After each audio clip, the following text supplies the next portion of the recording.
So I did a concert with Friedrich Gulda at the Munich Gasteig at the Philharmonie. It was a duo concert. I was one of my greatest experiences, and I felt really honored that he played duo concerts with me, because he did the same thing with Herbie Hancock, with Chick Corea, with really famous artists. And it was a wonderful concert because Gulda was a perfectionist and his music was most important for him. And he also did some scenic, he created some special scenes. And he started the concert with a classical part, playing Mozart. Mm-hmm. When Gulda plays Mozart, for me it's just swinging, and he's playing Mozart just so lively, and you can feel it. And so he did that, and then I joined him in one piece, comping him with my Hammond organ and synthesizer sounds. And then we switched over to jazz part, and we played together pieces of mine, pieces of him, and standards, and playing together, and the bass solo and everything.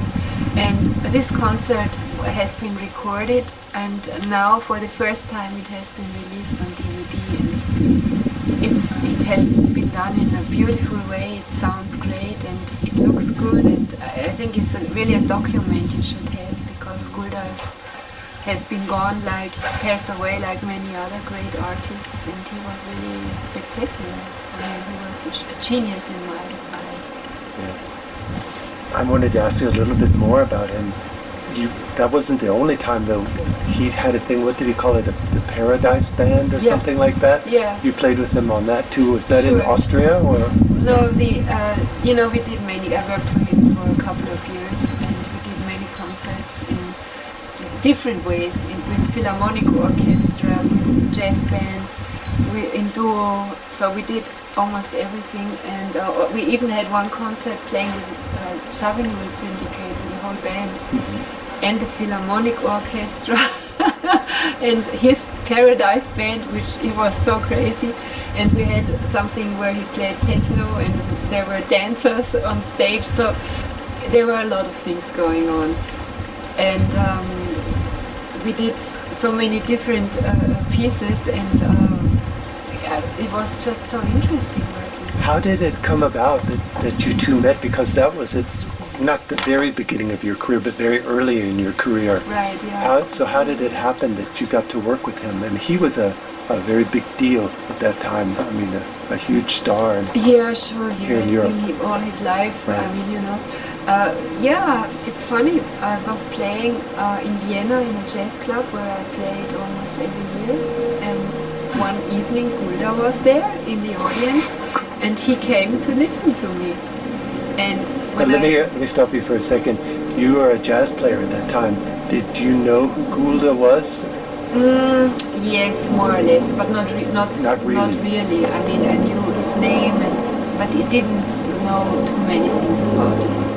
Of course, he was famous, and so I was playing, and after I took a break, and I went down from stage, and there was Gulda sitting, and he talked to me. He said, "Do you know who I am?" And I said, "Yes, you're Friedrich Gulda. It's a pleasure to meet you." And so, and he said, "Yeah, I have checked you out," he said, "and I want to ask you if you would like to play with me." And that was how he started. And he said, "But I have to warn you, sometimes critics are not very nicely writing about me, and if you work with me, maybe you come in that environment." And I said, I mean, I always have been that way. It doesn't matter to me. I'm taking challenges. I love that. And I said, I don't care. It would be great fun to play with you. And so it started. And what we did was we went to Schloss Elmau. They have a jazz festival there now, which is a hotel in the mountains of Bavaria near Garmisch-Partenkirchen, and it's totally in the mountains, so very very quiet, and there's nothing around. And we stayed there for a week with our instruments. I mean, they have a big flügel there anyway, and I took my whole organ stuff there, and they have a concert room there, a very nice concert place. and I put my organ there, and there was the piano, and for 1 week we just played together, you know, everything, free jazz, improvising. We just checked things out, and we could stay there for free for those days, just for giving a concert at the end. So after our work we did a concert, and it was somehow how we started playing together. That's amazing. And then he also came to my place, and we checked out musicians together when he was looking for new musicians. I remember one day he came to my house, my parents' house, and he played on my Fender piano, and I played the Hammond organ, and we checked out a guitar player playing some reggae stuff. It was very, very funny, and Gulda was always open, you know, he always checked out things, and he played and worked with a famous DJ, and he did so many things. What surprised me is I didn't know a whole lot about him, but I thought before I came here I would started looking at YouTube clips of it, and I've seen things where he played like a really great block flute, so recorder, in English. He did, yeah. And I think he tried to, or not tried, I think he learned some sax too, didn't he? Yeah. Did you ever see him play those The instruments? saxophone, no, I didn't, but the recorder, yes. You and did? Gulda is incredible. Did you know that he had a big band with great American musicians? No, I did not And know. there are wonderful recordings playing with the big band. Fantastic. So he's really great. Or his Golovin stuff, where he's playing singing Austrian songs under the pseudonym of Golovin. You know, there are so many funny things. Yeah, you could spend a lifetime probably checking Yeah, him. and he was, I really loved him. You know, not a love affair, but I really As a person. estimated him. I loved him as a person because he was straight, you know. He was, I hate people who tell you are nice, and when you turn your back they say different things. And Gulda was just so straight. He told you what he thought, you know, without any Rücksichtnahme, what is it in English? Yeah, consideration. Yeah, thank you. Without any consideration, he just did that, and I like that. I mean, for some people this was not very nice, of course, and or maybe some, of course, hated him. But it's a character, you know. And I never had problems with him. I heard about people having problems with him, but I never had. I have to say, we just matched very well, and we were friends, and he really admired my playing, which I felt was a big honor, because my admiration for him is really, really huge, because he's just, as I said, a genius. He's a great, great, great artist. So I really, for me, it does mean something if he says it's good. And I remember when I recorded my third CD for Verve Records, which was called Autobahn. And that was the time when Quincy Jones had his Back on the Block CD out. Remember that one? And Gulda liked that very much. And he had some things which were in his at his place where he put his favorite CDs. And I had given him my Autobahn CD, and he was listening to that. And then he called me and he said, "Wow, this is fantastic! It's in the place where I have my favorite CDs," he said, "and you made a big step in writing and arranging and playing," and I felt so good, you know. It was really meaning something to me. The thing is, as a layperson to watch him, his playing was so.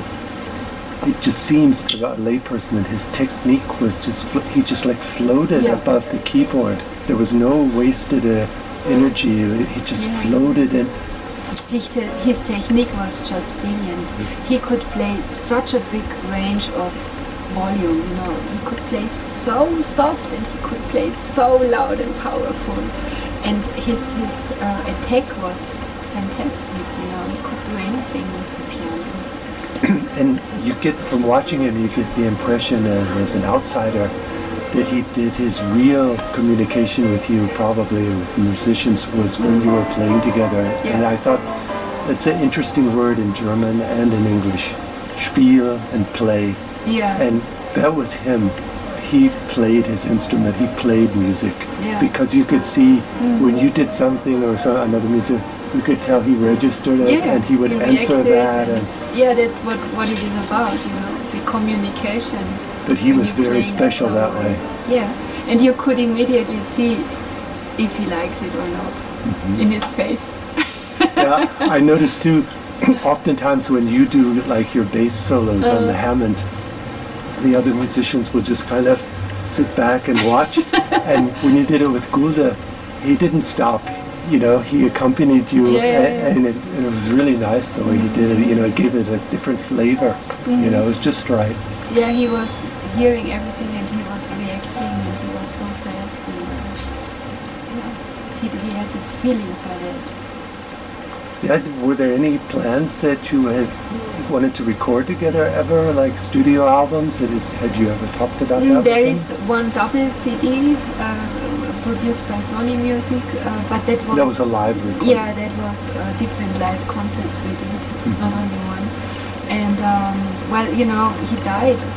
I mean, you know, we worked a couple of years and then he died, and so there was not so much time to go on with things like that.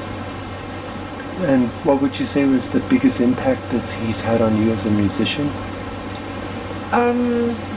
First of all, the respect I felt he had for my playing, that gave me self-consciousness, more confidence.